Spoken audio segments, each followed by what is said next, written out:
पुलाव करायचे मस्तपैकी.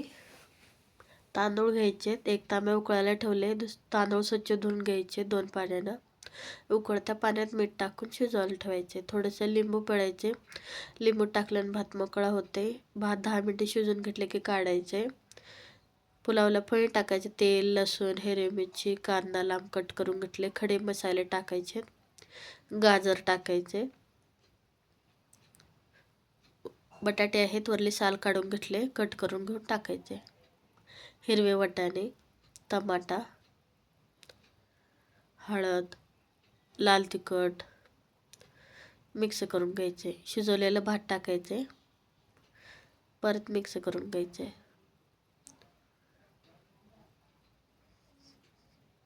चांगलं वरून खाली परत मिक्स करायचे. कोथिंबीर टाकायची. मस्त आपलं पुलाव तयार आहे.